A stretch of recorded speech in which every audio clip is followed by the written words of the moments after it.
everybody, it's Late at the Library with your host, John Cohn. And we have a special show today. We're going to talk about the library, and I have a great joke for you. Are you ready for this? Seriously, are you ready? Okay. Why was the computer cold? Because it left its windows open.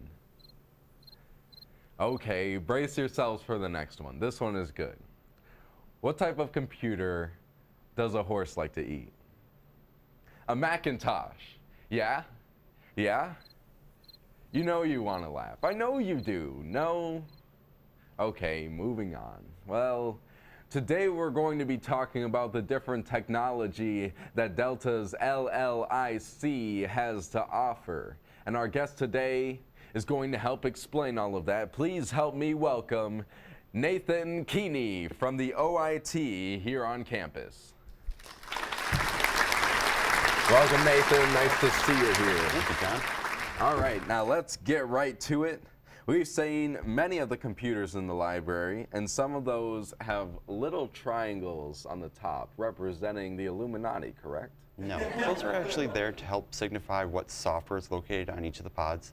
Pod A122 will have special software on it, like the CAD software that TTM uses. Mm-hmm. There's also Macs, which we have the Adobe Creative Suite on as well. That's there to help those students who need help within, like the S101, if that room's not available, or A122, that classroom, if that's not available, that software is also located on those pods. So they're all signified on those sheets at that point.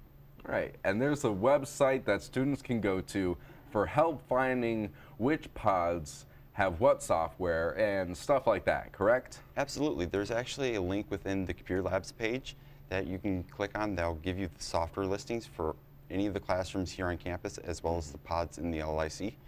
That site is going to be www.slt.delta.edu, and it's got all the software that you can think of that you may need for class on the list.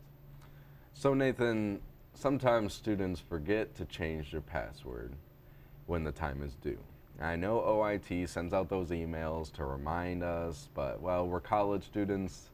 Not everyone pays attention to their email as much as they should, unfortunately. So let's say I forget to change my password. There are 2 kiosks in the library that can help me, right? There's actually 4 of them within the campus. We have 2 in the LLIC, as well as we have 1 in K-Wing, and 1 in the Ricker Center. So if you need to change your password, you could always change your password. If you have any questions or have any issues, change your password. That's where we have the lab assistants there who can actually help you change your password if you need it. If you're getting errors and you don't know what's going on, they're there to help. Right. And another question that a lot of students may have that isn't directly related to OIT, but perhaps you could help me answer anyways, is this. Some classes have a lot of stuff that you need to print. Sometimes the allotted 150 pages per student just is not enough for the semester. So what should a student do if they need additional prints? Well, for instance, nursing students, they tend to print a lot of things, sometimes in color, mostly black and white, but when they're printing things, they'll go over.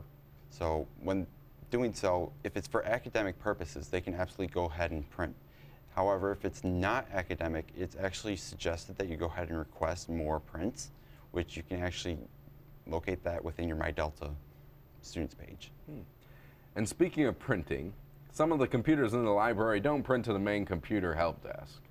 Where do they print?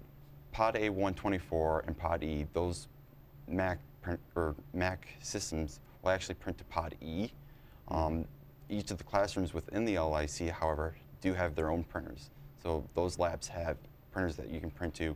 If there is an issue with that at that point, they can always, lab assistants can help set up the LLIC printers and help get the prints out that way, if need be. And only some of the computers have CD or DVD drives. Where would I go if I need one? Well, for the CD drives, there's relatively very few stations nowadays in the LLIC that have them. If you do need to check one out, however, you can go ahead and go to the circulation desk. You just want to make sure you have your ID with you to actually check it out.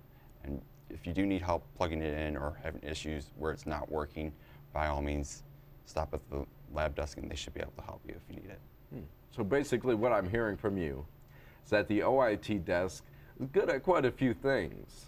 In addition, the librarians at the circulation and reference desks are quite helpful. However, if you really have a computer or software question, the best place to go is the computer help desk or the OIT. Now, before I go, I have a joke for you. Are you ready for this? If I have to be. All right. How many programmers does it take to change a light bulb? You tell me, John. None. It's a hardware problem. Nice. Well, Nathan, thank you so much for coming on the show. It was great having you. Thank you. I hope you have a fantastic day. You too. To see how college students use their LLIC, we went between the shelves.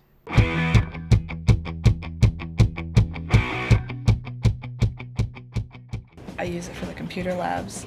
I use it for Photoshop. It helps a lot with the like audio projects, video projects, that kind of thing. For studies, for research, getting my papers turned in on time. Mostly to look stuff up online for like projects or papers or things like that. For like social time and hanging out with friends. And that's it for today's show, everyone. Be sure to catch our other episodes and have a great day.